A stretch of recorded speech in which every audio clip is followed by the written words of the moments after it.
Bismillahirrahmanirrahim. Assalamualaikum dear student. Welcome to my YouTube channel. This is Mushtaq Ahmad. Dear student, today we will discuss about RNA. आज हम RNA के बारे में detail के साथ discussion करेंगे, तो आपने लास्ट तक हमारे साथ रहना है। आपकी जितनी कंफ्यूजन होगी वो आज क्लियर हो जाएगी। RNA stand for ribonucleic acid. Dear student, RNA का जो फुल फॉर्म है उसको हम क्या कहते हैं? Ribonucleic acid. RNA को हम डिफाइन किस तरह करेंगे? Type of nucleic acid which has single strand structure with smaller molecular mass than DNA। Dear student, RNA जो है ये टाइप है किस चीज का? न्यूक्लिक एसिड का। बेसिकली न्यूक्लिक एसिड के दो टाइप्स है, DNA एंड RNA, विच है सिंगल स्ट्रैंड स्ट्रक्चर, जिसका जो स्ट्रक्चर है वो सिंगल स्ट्रैंड है। यहां पर आपको नजर आ रहा होगा, clear? With smaller molecular mass than DNA, और DNA से इसका मॉलिक्यूलर मास क्या है? कम है, लेस है। वो क्यों? क्योंकि DNA जो है वो डबल स्टैंडर्ड है, क्लियर? तो इसमें ज्यादा न्यूक्लियोटाइड्स होंगे, तो इसलिए इसका मॉलिक्यूलर मास क्या होगा? ज्यादा होगा एज कंपेयर टू RNA। ये पॉइंट मस्ट आपने MCQs के लिए याद कर लेना है। अब हम करते हैं स्ट्रक्चर की बात। RNA produce from DNA through the process called transcription. Dear student, RNA जिस प्रोसेस के थ्रू DNA से प्रोड्यूस होती है उस प्रोसेस को हम क्या कहते हैं? ट्रांसक्रिप्शन कहते हैं। ये पॉइंट मस्ट आपने MCQs के लिए याद रखना है कि जिस प्रोसेस के थ्रू RNA की प्रोडक्शन होती है फ्रॉम DNA, उस प्रोसेस को हम क्या कहते हैं? ट्रांसक्रिप्शन कहते हैं। तो ये पॉइंट मस्ट आपने MCQs के लिए याद कर लेना है।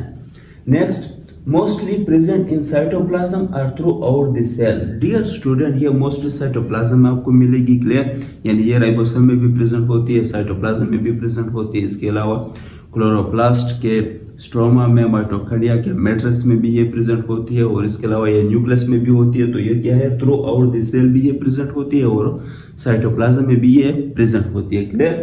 RNA contain nitrogenous base, adenine, guanine, cytosine and uracil. Dear student, RNA में नाइट्रोजीनियस बेस होते हैं, और वो कौन कौन से होते हैं? Adenine, guanine, cytosine and uracil. यहाँ पर डियर स्टूडेंट एक बेसिक डिफरेंस आता है between DNA and RNA। Dear student, DNA में आपको यूरासिल की जगह क्या मिलेगा?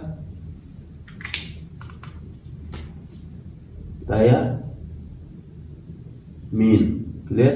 जबकि RNA में यूरासिल प्रेजेंट होता है और DNA में यूरासिल एब्सेंट होता है, और यूरासिल की जगह थायामीन प्रेजेंट होता है। तो ये पॉइंट मस्ट अपने MCQs के लिए याद कर लेना है, clear? Next, RNA contain pentose sugar. Dear student, RNA में पेंटोज शुगर होती है, लेकिन DNA और RNA के पेंटोज शुगर में जो है वो एक बेसिक डिफरेंस होता है, क्लियर? वो क्या है? DNA के पेंटोज शुगर यानी राइबोज शुगर जो 5 कार्बन शुगर होती है, उसको हम नाम देते हैं डीऑक्सीराइबोज, क्लियर? उसमें कार्बन नंबर 2 पे ऑक्सीजन एब्सेंट होती है, क्लियर? जबकि यहाँ पर ऑक्सीजन प्रेजेंट होती है, क्लियर? तो ये एक बेसिक डिफरेंस होता है बिटवीन DNA के और RNA के राइबोज शुगर में। Single strand structure. Dear student, जिस तरह हमने ऑलरेडी डिस्कस किया कि RNA क्या है? सिंगल स्ट्रैंड स्ट्रक्चर है, clear? Next, pentose sugar and phosphoric acid link together through a phosphodiester bond. Dear student, इस बात को मस्ट आपने MCQs के लिए याद कर लेना है कि पेंटोज शुगर और फास्फोरिक एसिड के दरमियान जो बॉन्ड है उस बॉन्ड को हम क्या कहते हैं? फास्फोडाइस्टर बॉन्ड कहते हैं। डियर स्टूडेंट, पेंटोज शुगर और फास्फोरिक एसिड के दरमियान बॉन्ड को हम क्या नाम देते हैं? फास्फोडाइस्टर।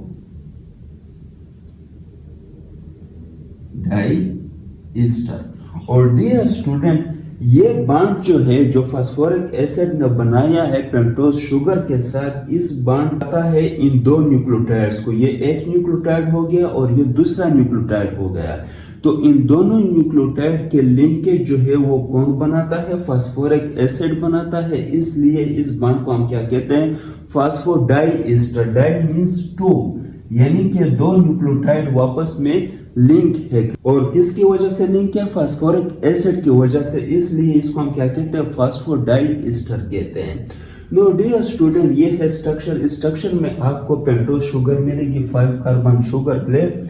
इसके साथ आपको फास्फोरिक एसिड मिलेगा जिन्होंने लिंक किया है इन न्यूक्लियोटाइड्स को एक दूसरे के साथ। और यहाँ पर साइड में आपको नाइट्रोजीनियस बेस मिलेंगे, guanine, cytosine, uracil, adenine. Clear?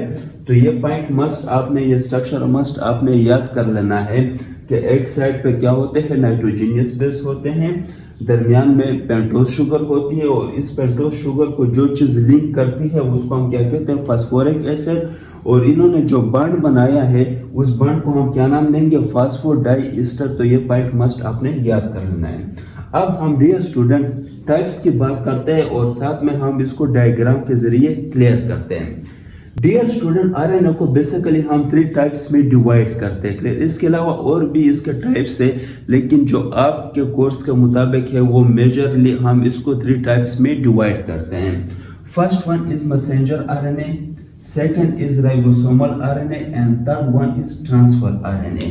सबसे पहले हम मैसेंजर आरएनए को डिस्कस करते हैं कि मैसेंजर आरएनए का मेन फंक्शन क्या है।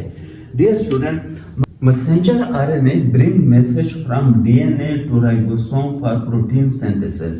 डियर स्टूडेंट, मैसेंजर आरएनए जो है इसका मेन फंक्शन क्या है, ये ब्रिंग मैसेज यानी कि ये मैसेज को लाती है फ्रॉम डीएनए से टू राइबोसोम, राइबोसोम की तरफ फॉर प्रोटीन सिंथेसिस, के प्रोटीन की सिंथेसिस के लिए, यानी प्रोटीन के सिंथेसिस के लिए मैसेंजर आरएनए डीएनए से मैसेज को पिक करके लाती है किसके पास, राइबोसोम के पास।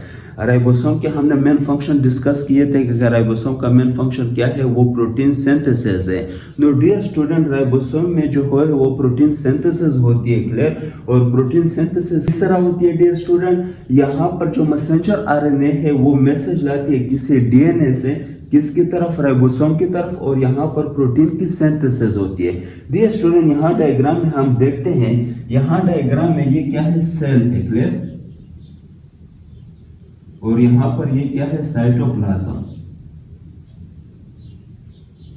और एनिमल सेल के सेंटर में क्या होता है, न्यूक्लियस प्रेजेंट होता है। क्या प्रेजेंट होता है, न्यूक्लियस। नो डियर स्टूडेंट, जिस तरह आप सब जानते हैं कि न्यूक्लियस के अंदर क्या प्रेजेंट होती है, डीएनए प्रेजेंट होती है। क्लियर? तो यहां पर ये क्या है, डीएनए। क्लियर? अब जिस तरह हमने पहले डिस्कस किया कि RNA produce from DNA through the process called transcription. Dear student, यहाँ पर ये रेड कलर में आपको नजर आ रही है क्या है, मैसेंजर आरएनए है। क्लियर? और ये प्रोड्यूस होती है किससे, डीएनए से। जिस प्रोसेस के थ्रू ये प्रोड्यूस होती है डीएनए से, उस प्रोसेस को हमने नाम दिया था क्या, transcription.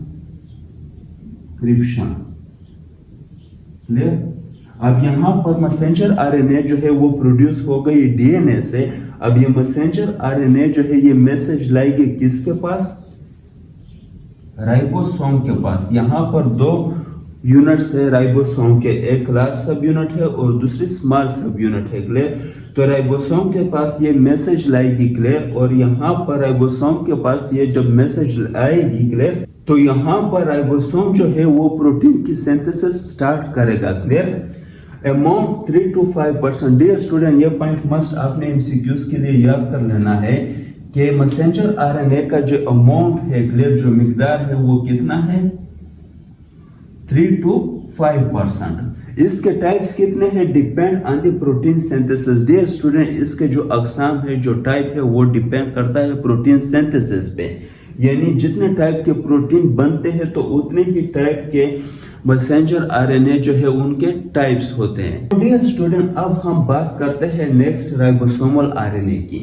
Present in ribosome. Dear student, ये राइबोसोम में प्रेजेंट होती है क्योंकि राइबोसोम की जो मेन कंपोजिशन है वो आरएनए एंड प्रोटीन है। क्लियर? यानी बहुत सारे प्रोटीन आरएनए मिलकर क्या बनाते हैं, राइबोसोम बनाते हैं। तो ये बेसिकली राइबोसोम में होती है। क्लियर? इसकी अमाउंट कितनी है, 80 to 85%। डियर स्टूडेंट, ये पॉइंट मस्ट आपने एमसीक्यूज के लिए याद कर लेना है कि सबसे ज्यादा जो अमाउंट आरएनए का प्रेजेंट होता है सेल में वो राइबोसोमल आरएनए का होता है। क्लियर? 80 to 85%। और इसके जो बेसिकली टाइप्स है वो 4 टाइप्स है। नो डियर स्टूडेंट, यहाँ पर राइबोसोम में क्या होती है, राइबोसोमल आरएनए होती है। क्लियर? क्योंकि राइबोसोम की जो मेन कंपोजिशन है वो आरएनए और प्रोटीन है। क्लियर। तो ये राइबोसोम के जो यूनिट्स होते हैं इसी के अंदर क्या होती है, राइबोसोमल आरएनए होती है। क्लियर। और ये यहाँ पर क्या करती है, मेनली जो मैसेंजर आरएनए से कोड आते हैं, क्लियर, यानी कि प्रोटीन सिंथेसिस के लिए जो कोड आते हैं मैसेंजर आरएनए के थ्रू, उन कोड को ये क्या करती है, रीड आउट करती है। Clear. Next, transfer RNA, transfer specific amino acid to ribosome. Dear student, जो ट्रांसफर आरएनए है इसका मेन फंक्शन क्या है कि ये साइटोप्लाज्म से स्पेसिफिक अमीनो एसिड को पिक करके किसके पास लाती है, राइबोसोम के पास लाती है। अब डियर स्टूडेंट, ये सारा प्रोसेस किस तरह होता है, यहाँ पर मैसेंजर आरएनए ने मैसेज लाया किसके पास, राइबोसोम के पास। क्लियर। ये क्या है, मैसेंजर आरएनए है। क्लियर। और ये कहां से आई, न्यूक्लियस से, यानी डीएनए से ये प्रोड्यूस हुई थी, फिर डीएनए से आकर ये राइबोसोम के साथ आ गई। क्लियर। यहाँ पर डियर स्टूडेंट, जो ट्रांसफर आरएनए है, ये जो ब्लू कलर में है इसको हम क्या लिखते हैं, ट्रांसफर आरएनए। क्लियर। यहाँ पर जो ट्रांसफर आरएनए है वो भी यहाँ पर आती है, और यहाँ पर मैसेंजर आरएनए के ऊपर जो कोडिंग होती है प्रोटीन सिंथेसिस के लिए, उस कोड को क्या करती है, ट्रांसफर आरएनए रीड आउट करती है। क्लियर। नो डियर स्टूडेंट, यहाँ ट्रांसफर आरएनए का जो एंड है, क्लियर, इसको हम क्या नाम देते हैं, anticodon. Anticodon. No dear student, यहाँ पर कोड्स होते हैं। क्लियर। और इसको हम एंटीकोडॉन क्यों कहते हैं, क्योंकि मैसेंजर आरएनए के ऊपर कोड होते हैं। क्लियर। तो ये कोड के बिल्कुल अपोजिट होते हैं anticodon. Clear. No dear student, यहाँ पर जो एंटीकोडॉन होते हैं वो मैसेंजर आरएनए के कोड को रीड आउट करते हैं। क्लियर। उसको पढ़ते हैं, उसको समझते हैं कि मैसेंजर आरएनए किस अमीनो एसिड के लिए हमें बता रही है, यानी इसके पास कौन कौन से कोड है किस अमीनो एसिड के लिए, ताकि हम वो अमीनो एसिड साइटोप्लाज्म से पिक करें। तो फिर ट्रांसफर आरएनए यहाँ से कोड रीड आउट करके मैसेंजर आरएनए के ऊपर जो कोड है उसको रीड आउट करके ये कहाँ पर जाती है, साइटोप्लाज्म में। क्लियर। और साइटोप्लाज्म में ये क्या करती है, अमीनो एसिड को पिक करती है। क्लियर। किस अमीनो एसिड को ये पिक करती है, जिस अमीनो एसिड का इसने कोड रीड आउट किया मैसेंजर आरएनए के ऊपर, ये उस अमीनो एसिड को साइटोप्लाज्म से पिक करती है। पिक करने के बाद ये वापस आती है किसके पास, राइबोसोम के पास। और यहाँ पर बहुत सारे अमीनो एसिड जब इस तरह कलेक्ट होते हैं, जमा होते हैं, तो वो एक चेन की सूरत बनाते हैं। सही, एक चेन की फॉर्म में आते हैं। क्लियर। तो ये क्या है, ये सारे अमीनो एसिड है। क्लियर। और बहुत सारे अमीनो एसिड जो आपस में मिलते हैं तो वो क्या बनाते हैं, प्रोटीन बनाते हैं। तो यहाँ पर बहुत सारे पॉलीपेप्टाइड, यानी एक पॉलीपेप्टाइड चेन बनता है। क्लियर। बहुत सारे अमीनो एसिड का, और वो क्या बना लेते हैं, फाइनली प्रोटीन बना लेते हैं। क्लियर। नो डियर स्टूडेंट, मुझे उम्मीद है कि आप सबको समझ आ गया होगा, और अगर किसी को कोई कंफ्यूजन हो तो वो कमेंट में मुझसे पूछ सकते हैं। यहाँ पर डियर स्टूडेंट एक और बात याद रखना कि अमाउंट जो है ट्रांसफर आरएनए का वो 10 to 15% होती है। क्लियर। ये पॉइंट मस्ट आपने याद रखना है एमसीक्यूज के लिए, और इसके जो टाइप्स है वो कितने हैं, 33 है। Thank you very much.